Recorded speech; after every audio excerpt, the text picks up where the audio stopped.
The fixture said Royal Challengers Bangalore versus Gujarat Titans, but the final itself felt more like Royal Challengers Bangalore versus the Gujarat Minions. RCB have done it again, back-to-back IPL titles for a second year in a row. Is Andy Flower and RCB building a dynasty? And what went wrong for Gujarat on the biggest stage?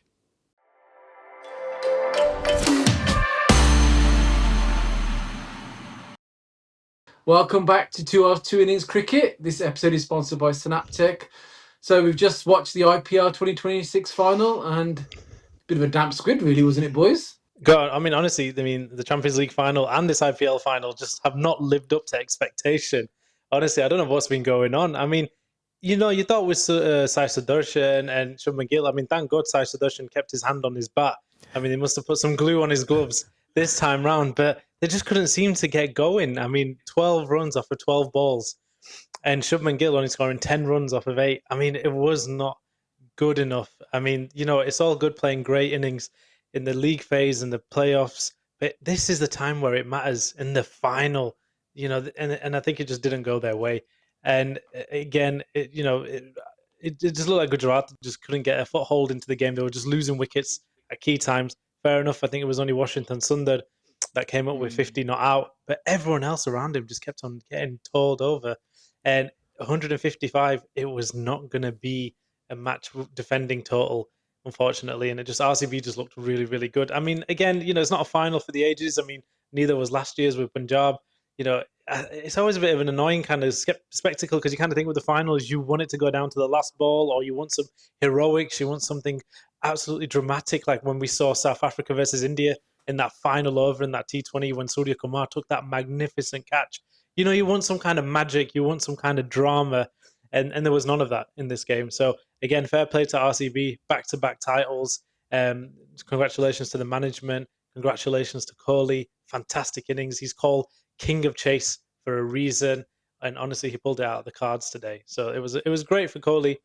But again, I think for the IPL and for this, the kind of whole season as well, it's just been a bit of a damper for Punjab. But I mean, for Gujarat as well, Shubman Gill and the team, they can hold their heads up high. They played well, but again, just kind of fell, unfortunately, at the final hurdle. So, yeah, it's one of those ones, unfortunately. I think they lost the final in both power plays. They played poorly in their power play, and they bowled poorly in their power play as well. So this is where the match gone. And I think this is what happens. When one team is so strong at the moment, they're top to bottom, they're the perfect fit, and they've been bowling and then be batting properly. And then again, like Kohli showed, again, I know we know him as a chase master, and he knows he doesn't play fancy shot. He plays good cricketing shots. And they build this batting lineup, they build the whole squad around him. And I think the credit must go to Andy Flower and our Dinesh Karthik, DK. I think those two have changed the whole like we say in Arsenal, Mikel Arteta changed the culture. This is what they've done actually. They actually changed the whole culture. And I think the credit should go to Rajat Patidar as well as a captain. 17 years they haven't won a trophy, and he won back-to-back trophies as a captain. So again, everything went how they wanted to go. And that shows the true champions who wins back-to-back titles. So in terms of, obviously Gujarat were batting first, so would you say they batted poorly, or was it the bowling of RCB? I think it was the bowling, Amit. I definitely think Hazelwood and Bhuvi, the two best pair as a bowlers in T20 cricket especially. They I don't remember any game, maybe one or two games where they got smashed, but I don't even remember. Like every other bowler was getting smashed. In this IPL. That's true. But those two were like brilliant. That shows if you bowl at proper test lengths, proper balls, it doesn't matter what format that is, batters won't be able to score runs off you. Yeah. And talking about Bhuvi, I mean, he's just missed out on the purple cap. Rabada took that with 29 wickets, so he comes second with 28. But his economy was 7.95. So, that's bloody, that's bloody good that he's in T20, and, everyone else was kind of in the nines. Rabada finished at 9.68. Archer, who had a very good IPL as well, came third at 9.31. So, you know, not only was the wickets, but his economy was very good as well. And you know, does he get a chance, or is he putting his hat back into the ring for India call up in the T20s, or do you think we've Definitely, moved on from yeah. Bhuvi? I mean, definitely. It's sometimes in the case of cricket, you can never really move on from a player if they're showing the results. And if they're kind of putting in these performances, then why not? Why shouldn't they get a call up? I mean, T20 is not really exactly too taxing on the body, or it's going to be something where you have to be at this certain age, or you've got to be at this certain physicality. I mean, you're only bowling 4 overs, and you've got to be quite good in the field. I mean, there was one instance where Booby did miss field, but I mean, at the end of the day, like you could potentially be of 33, 34. I think Bhuvneshwar Kumar is 36, and you can still do some good contributions to the team. So I definitely would say out of all the Indian bowlers, I mean, Jasprit Bumrah's had a terrible IPL this season, but again, we can't deny the fact that he is one of our best T20 bowlers. I mean, Mohammad Siraj has had an okay IPL as Decent. well with Gujarat Titans, but so even Prasidh Krishna has been okay for GT as well. So I think definitely Bhuvneshwar Kumar should get his hat back in. Mohammad Shami showed as well with LSG what he can do, but again, I think he got injured towards the latter parts of the tournament. But I think definitely Bhuvneshwar Kumar has a shout. If he can get some way back into the team, but again, it all depends on how the selectors feel, and maybe Shuman might not be happy with the fact that he came off on the losing side of that, so he might not put him in. Rohit, But thoughts? Yeah, I think definitely. I think Bhuvi should be in the contention actually, because I do believe he still got something left. His job hasn't finished with the Indian cricket team. He's still got lots to give. With now experience, especially as a test player, he bowls amazing balls. He's in swing, out swing, good length. I think definitely he should be in contention for Indian cricket team back. So I do really actually want him in Indian as one day cricket and T20 cricket and test match. He can play all formats. Yeah, I mean, there's a school of thought though that they've kind of moved on, and there's a next generation. But I think, we've spoken many times in previous podcasts that we're quite concerned when Jesse does retire. Now, obviously, I know that Jesse's younger than Booby, but maybe he could be his. Although they're not exactly the same type of bowlers, but maybe he could be his second man. I.e., he could be the replacement for just because Jesse Bumrah's not going to play every. Jasprit's not going to play every format or no, every game in every format, is he? Because they're managing his fitness. So maybe he could be the foil. But again, there'll be others who were calling it out as well. We've talked about Arshdeep. I know he's not had a very good Yeah. IPL, but although I know he's a left arm bowler, but so. I mean, again, it's our job to kind of ask the questions and just think, he should definitely be on the radar at least, if nothing else. Yeah, definitely. So, guys, what do you think? Do you think Bhuvi should be back in the Indian cricket team? Please let us know in the comments. We'll be happy to hear what you say, and then maybe we can start a petition to have him in the cricket team. Come on, Bhuvi, we want him back in the Indian cricket team. So the bowlers. There's been mixed. The Indian bowlers, as you kind of alluded to, Ajay, they've not done very well, or they haven't done as well. But the batsmen, as we're talking about the batsmen, I mean, it's the top four is a certain young 15-year-old has got the purple cap. Vaibhav Suryavanshi with 776, and then you've got Shubman who gets 732, Sai Sudarshan 722, and Virat after his 75 is on 675 as well. So that's strong, and yet out of them, there's only one who's actually in the T20 team at the moment, which is Virat. Yeah, that's exactly it. Surprising, isn't it? But that's the thing is, it's been definitely a tournament for the batters. We can't deny the fact that obviously when we were talking about it in the previous podcast, the pitches, the boundaries, the style of play, obviously with the aggression aspect of it, has favoured the batsman. So it was always going to be a time to shine for whoever was going to basically grab the reins and say, "Look, I'm going to be the one to show my talent," and it's going to obviously be our boy Vaibhav Suryavanshi. I mean, he's scoring. I think how many runs has he got? So he's got 776, Yeah, and scoring the most number of sixes in an IPL season as well, surpassing obviously the great Chris Gale. And that's no easy feat, taking on bouncers and Yorkers and pace bowlers of 150, nearly 149 kilometers, and for a 15, 16-year-old, that is amazing. So he's done really well. So he's obviously, like you said, with Bhuvneshwar Kumar. I think Vaibhav Suryavanshi has definitely thrown his hat into the mix when it comes to contention. And again, with the likes of Shubman Gill, Ishan Kishan, Sai Sudarshan, Abhishek Sharma, these all going to be able to. How does India then incorporate all these into the white ball format? Because it's going to be quite difficult. Because with the selectors, they're obviously still looking at the likes of Rohit Sharma and Virat Kohli. So obviously, we talked about have we moved past them, or will the selection committee look to replace them? They will do eventually, but you can't deny the fact that there are some emerging Indian batsman talent there that is already knocking on the door and should be able to get starting positions in India ODI as well as T20. But, I mean, class is permanent though, like we've just seen there with the likes of Virat Kohli. So his name definitely gets thrown in. But guys, I mean, in terms of Rohit Sharma, his IPL season has been terrible, to say the least. He's probably had maybe one or two good innings. Does he deserve to be in the T20 side for India, or should we stick to? They I think it's retired ODI. anyway. Sorry, Retired Both already. of he's not them T20. retired. Yeah, sorry, it's only ODI. But I mean, Yeah. does he get a shout in the ODI? I mean, to be fair, Definitely. Jaiswal, Definitely. you know, Definitely. over somebody like Jaiswal, for instance, or Shubman or Shreyas, till 27, definitely. It's the next year. So although I'm gonna allegedly a astrologer who I follow on Twitter, he's been saying for a very long time he thinks that Rohit is gonna announce his retirement from ODI in August this year, as per his stars. Obviously, it's only a prediction.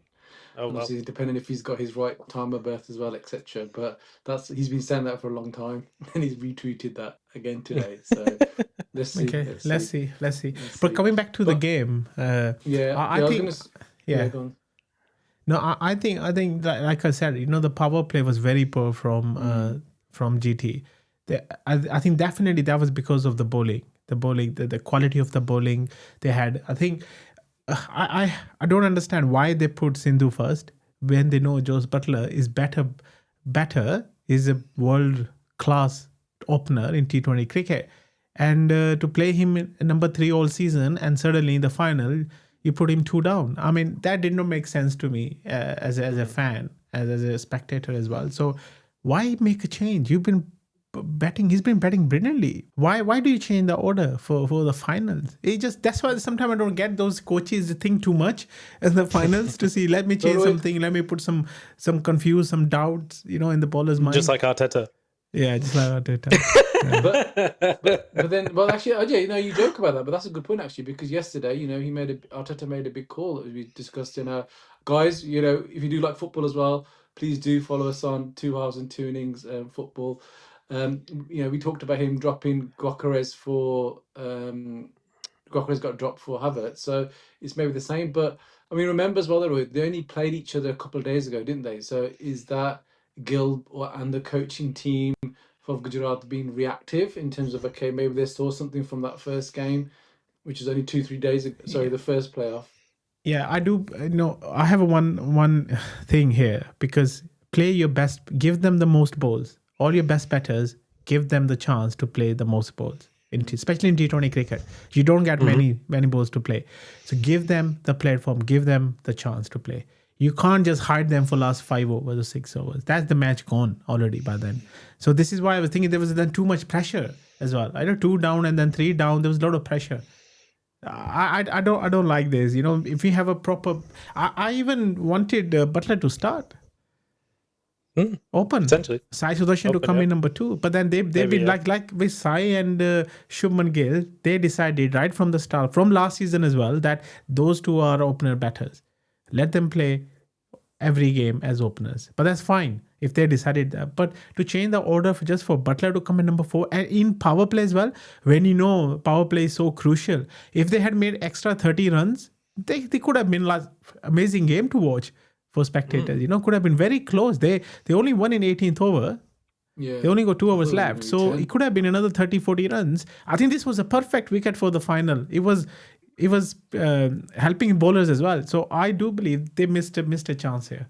GT. Now, going to RCB, so Patidar, as we've kind of mentioned already in this episode, that he's been the captain for the past 2 years, took over from Kohli. So, how do you think his leadership style or his captaincy has differed from Kohli? I mean, it's not as easy to say that because he's the captain, that's where RCB have won. You talked about the cultural change with Flower and DK. but obviously he's had a big influence because he's making the on-field decisions.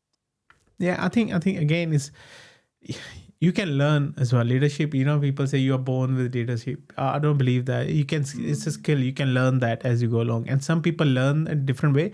Everyone is a different kind of a leader, because at that time when Kohli was there, maybe the top to bottom wasn't right. That's why he could not succeed. Or maybe he went to finals as well, they could not win. Again, luck on the side on the day. What could happen any day on the finals? They reached the final before as well. It's not the first time they reached back-to-back finals. They reached the finals twice as well before. They lost both times. So that could happen. And with Rajat, I think he's kind of like Dhoni. What I've seen him, he doesn't create doesn't overreact on things. He just looks and calms everyone down as well, and then take proper decisions. And then always support staff like Andy Flower. He's a genius, Andy Flower. With England, he did wonders as well. So he is a great thinker of the cricket. And same as DK. They both are actually great thinkers. They think properly. So I think the whole mix was really very, very good with Rajat. And then they realized what's missing for them. They were thinking they're missing the bowlers. They always had a good batting lineup with De Villiers, with Du Plessis, with Kohli, with Gale, but they never had a good bowling. So they invested in the bowling lineup. Look, Hazelwood. Oh my God, that guy is amazing bowler. T20 cricket, no one can really hit him that easy. So he's a great bowler. Then they invested in Bhuvi. Then they go Krunal Pandey as well, who can bat and bowl as well. So yeah, so they thought what is missing, the missing ingredients, how to get them, and then how to put them into a team and then make this as a team. So, back-to-back title winning is very tough. So hats off to RCB. And I think, Rohit, that's, going back quickly to the point that you talked about India as well. And I'm going to link it back to actually England football team again, the plug on football here with Thomas Tuchel. So he's dropped a lot of players, and his argument was that he's looking for the right attitude, and I think that's quite key. I think when obviously India at the moment have got an abundance of talent in their team. It's finding the right people who will gel together, and I think, like you said there, Rohit, that appears to be what RCB have done as well. So it just shows. Many times it's happened, hasn't it? Your Arsenal have done that as well. They're gelling, they're getting the individuals that are going to follow the system, have got that work ethic, mindset, attitude, that aren't going to be disruptive or whatever. At the end of the day, that we know in our leadership capacity, Rohit, that having that team balance is so critical to help kind of towards that common goal, be it IPL, World Cup, Premier League, Champions League, whatever it is. Yeah, and I also just want to remind our fans, we are talking quite a lot about football, but this is a cricket podcast, even though the logo above Amit's head is a football one. I think Rohit was just a little bit too excited over Arsenal's Premier League wins, and maybe a bit sad about the Champions League loss. Okay, now we've switched now. So now we've got the cricket podcast. There we go. We're good now. Good sport, but that's a good one. We do like to integrate a lot of football and cricket into our discussions because we're fans of both.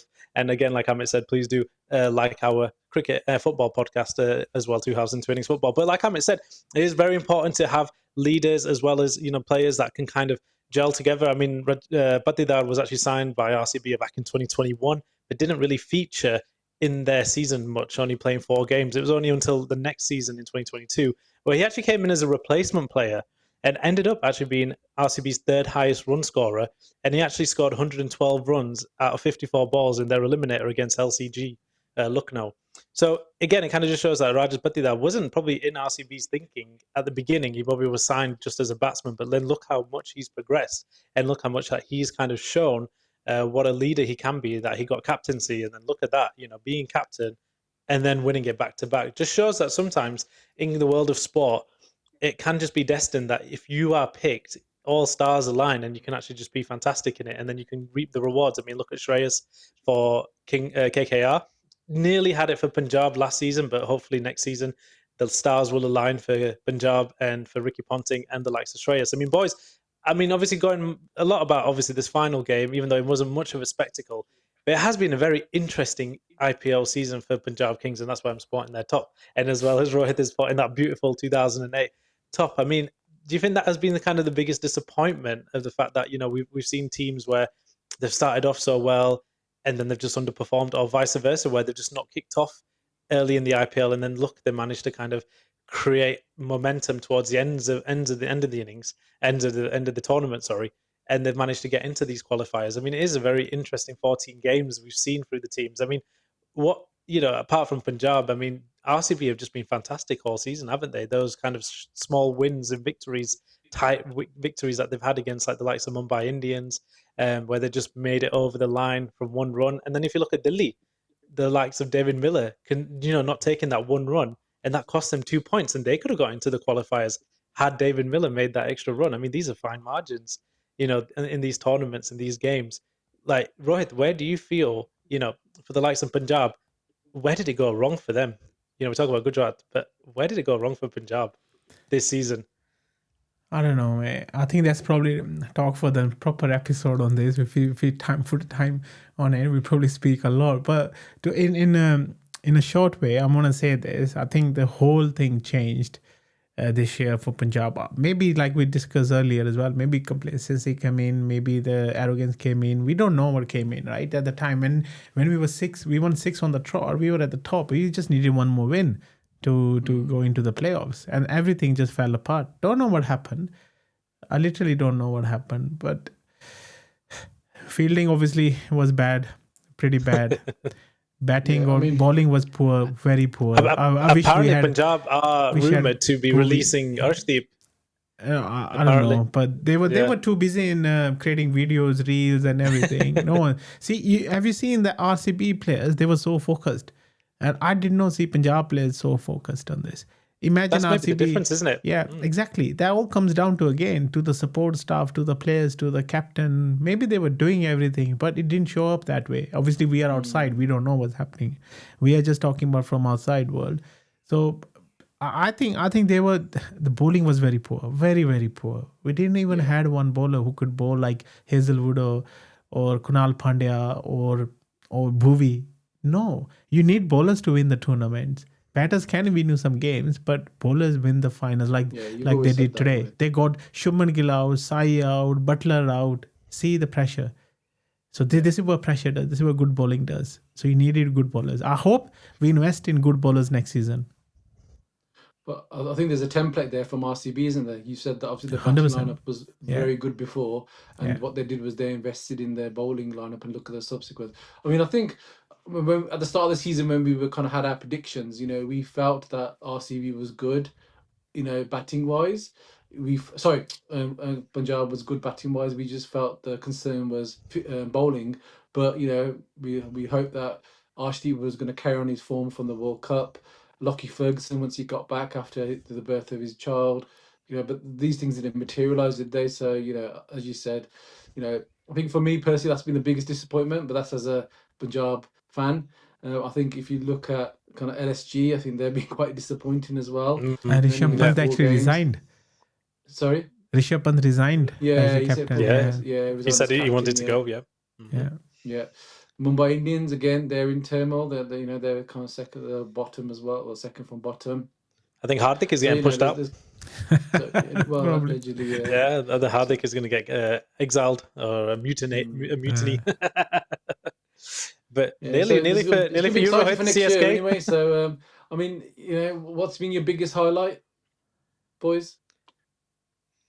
My biggest highlight of this IPL. I'm not going to lie. Obviously, seeing Vaibhav Suryavanshi absolutely destroy it again. Like such fearlessness, like taking apart world-class bowlers, like he was playing in like a under 9s, under 12s game or something like that. Like it was just crazy, like how much confidence this kid has. I mean, nearly hitting hundreds in these qualifiers. I mean, hitting out like 95, 96, 96, getting out 97, yeah. 96, 97, yeah. So, I mean, that's incredible. That's incredible, that is.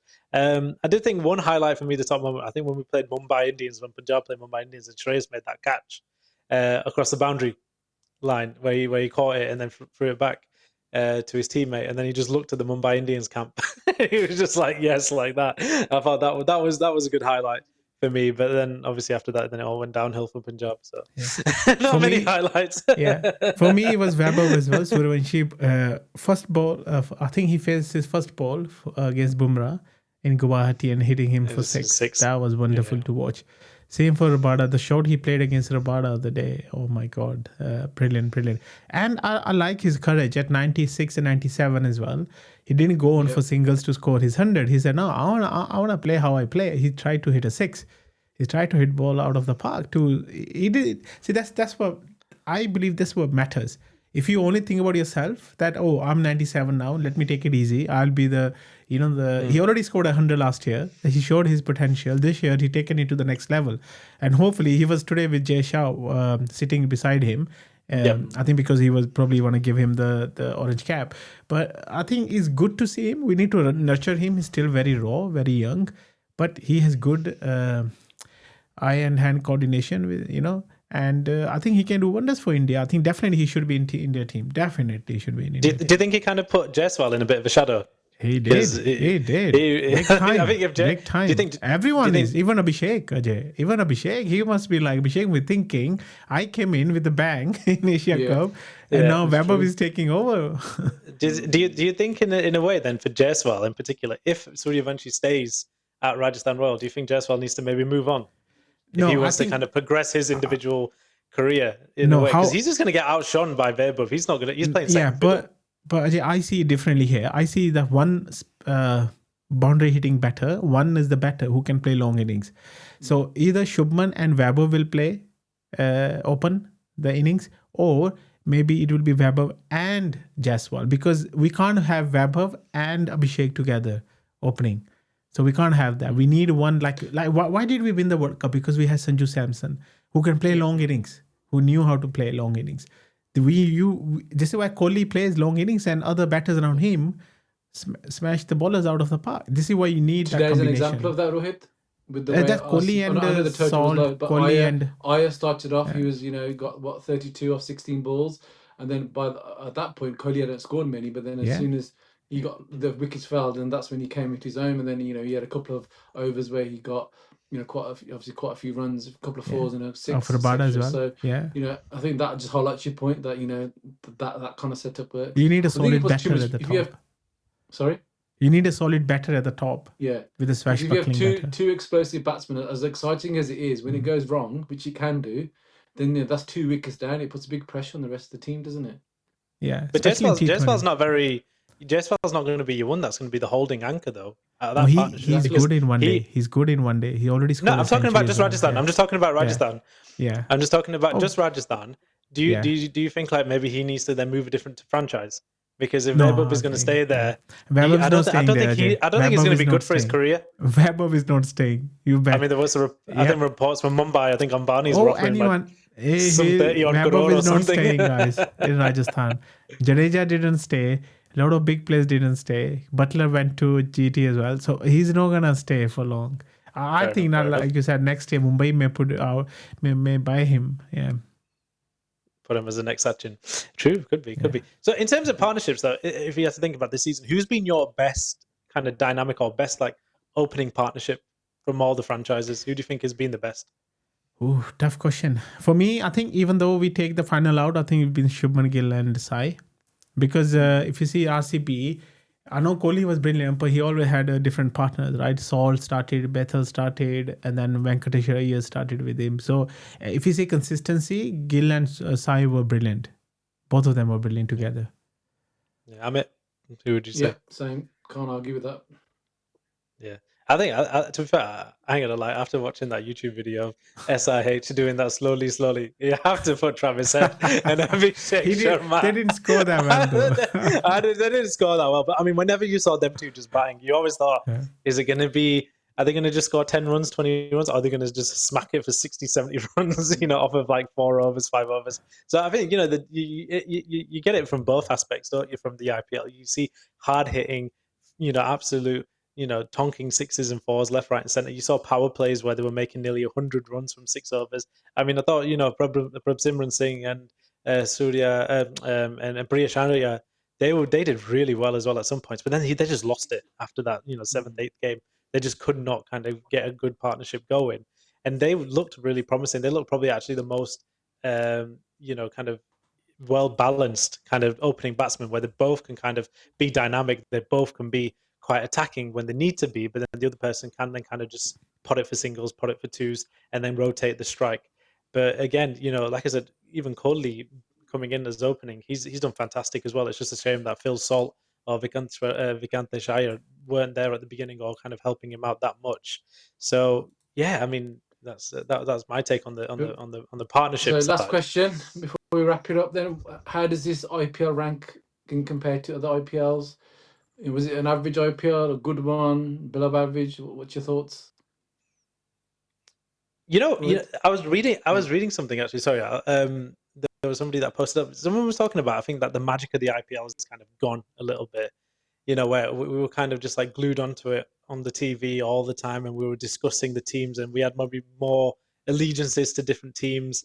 And when you saw the teams where it was like Dhoni for CSK, when it was Virat for RCB, and it was maybe the likes of Gilchrist for Punjab, or you had the other kind of star players. I mean, Stale Dane for Sunrisers. I think that kind of had that magic there when you had really like top performing players from around the world who were kind of stuck onto a franchise. They were the kings of the franchises. When you looked at Shane Warne when he started off with Rajasthan, I think it was. That was the magic of the IPL. And I think kind of as we've grown older as an audience, when we've seen that first IPL, that first edition since 2008, you kind of think that actually you have that reminiscent times, even similar to like football, like in the Premier League. You kind of look at it with rose-tinted lenses that maybe those past years, those beginning years were the best, because scores of like 140, 130, you were more excited about that because you thought, could they actually defend it? Nowadays, you're seeing scores of 200, 250, and you kind of think, okay, that's a bit boring now. Like, we know the other team are going to get similar, or we don't get as excited for a 4 or a 6 anymore. Whereas before, it was a bit of a luxury that you could see a 4 or a 6 in T20 games. So maybe this season has kind of just shown, that it wasn't as, maybe I'd say, as exciting as previous editions of the IPL, but it's still been a very good season. I think I'd rank it quite well for the likes of RCB, and the fact that Punjab started off so well and then just faltered so badly, and Mumbai, CSK, who were all kind of veterans and the kings of the IPL format, have kind of gone down. So you're kind of seeing this new cycle of other franchises like RCB, like Gujarat, like Sunrisers, Rajasthan, kind of being a lot more well organized and maybe better invested in. So yeah, I'd say it's a good season, but I don't know. It's just not got the magic of like the 2014 season for Punjab. Yeah, I think it was a good season. I think if you see the popularity of IPL, you can see every stadium was nearly full every game. You can see that they were like fan parks. People were interested in it. People were watching it. You know how many people I called today? They were all watching the final today. So I think it's going to grow more and more as well. And regarding the 200 plus, I was listening to Sikandar Raza's interview in Pakistan TV somewhere. They put on Twitter as well. He said, IPL is top. You think 200 plus is kind of like every year, every match there's a 200 plus. I think this is where the norm is. This is where the game's going to go. They're miles ahead. He said, IPL. Teams are slowly going to catch up. Then they're going to, international cricket are going to score 220 is going to become a norm. But IPL is way ahead. This is why they're winning the World Cups, because they think differently at the moment, India. So IPL is always going to grow. Once the brand is there, the popularity, you can see, I've seen the little bit of aggression with the fans. They were like shouting at each other during the games. There was a CSK fan fighting with the RCB fan of the day. I mean, this is what this is what it is like. We in football, we talk about Arsenal fighting with Spurs or something. It's developing, and it's been 18 years, in 19th this year, right? So, and still stadiums are full. And today was full stadium. And in the Modi Stadium, you can see how many RCB fans are there. So I think it's going up. I definitely think it's going up. I watched the game; they were brilliant. And when we say, I know wickets could be better, but Sachin actually yesterday Sachin gave great suggestions. He said, remove the impact player rule first of all, because that thing he said that, right? And then he said, give one bowler to bowl five overs for T20 cricket. And have 2 power plays, batting power play where only two players can stay outside the center ring, but have a bowling power play. So at least for last 2 overs, there could be 5 fielders outside rather than 4. So extra fielder outside. It kind of helps a bit, yeah. It helps a bit. So we can make become a little bit interesting. So let's see what happens. But I think IPL is a brand. It's like really, really tough, Oh, and it's not going away. as a business Yeah. model, yeah, 100%. It is It is fantastic. everything a business model, Ajay. I mean, if These you talked about, franchises, yeah, I mean, we talked about that interview with Michael Vaughan and Lalit Modi, that the way that the money is coming into the IPL is just ridiculous. You know, the fact that these brands and franchises are going for billions of dollars. You know, kind of rivaling that of Premier League teams. You know, with the likes of Rajasthan Royals, a recent acquisition, and the fact that maybe in 2030 the revenue will probably double because of the fact that BCCI is so powerful within the cricket domain as well. And maybe the fact that maybe IPL is more accessible to the local Indian market as well, because ticket yeah. prices are more affordable. The country under the reigning government is getting a bit richer. The GDP is improving a lot more, so maybe people are feeling that they can go to these type of events where prior, maybe in 2008 when it started off, it was maybe seen more of a luxury, or people were like, "What's the point? It's a waste of time." So yeah, maybe the attraction has been growing a lot more, and in the future, Well, I think it that could be even as bigger and long as better. the players keep coming, that's what's going to attract. You know, there's a point where just like the English Premier League, you know, it's regarded as one of the best Premier Leagues in the country, in the world, football wise, because they're able to attract a lot of the hype, density of world class stars, and the IPL is exactly the same. You know, with the exception of obviously Pakistani players Yeah. for political reasons, but you know, every other country is representing the IPL, and you just mentioned Hazelwood, Rohit. You know, look at the players that we've just talked about: Butler, Hazelwood, obviously India's Kohli. You know, purple cap winner, Rabada.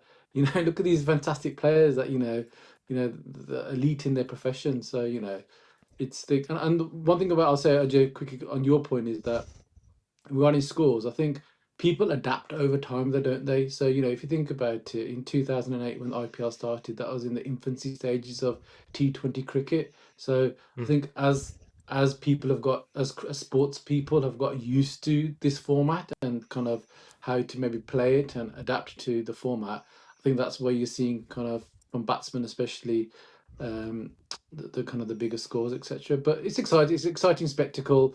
I think it's probably a bit too long. You know, 6 weeks seems to drag on a little bit.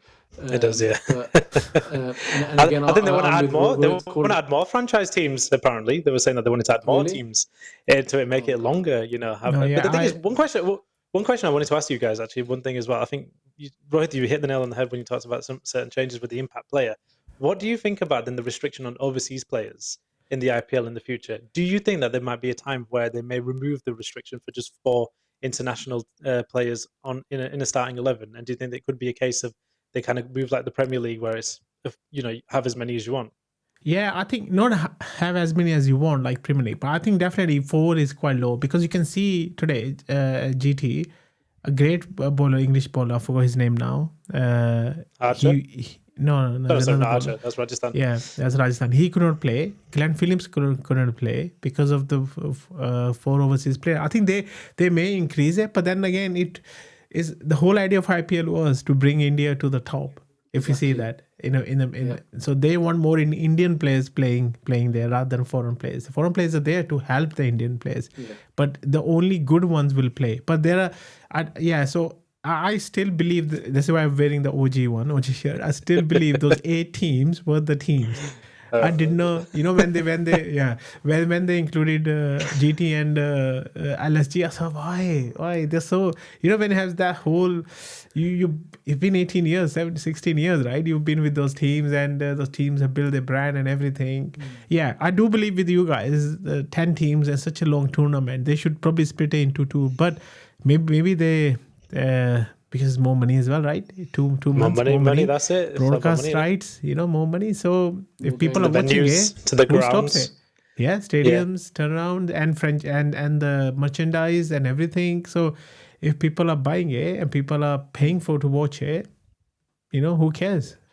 Yeah, I mean, Ajay, I think that's a great question about the number of overseas players. I mean, for me, I think, as Rohit said, that first and foremost, yes, it is a business, but we want to kind of protect Indian cricket. So let's not dilute it by getting average players overseas because they're cheaper, compared to an equivalent from India who may be more expensive.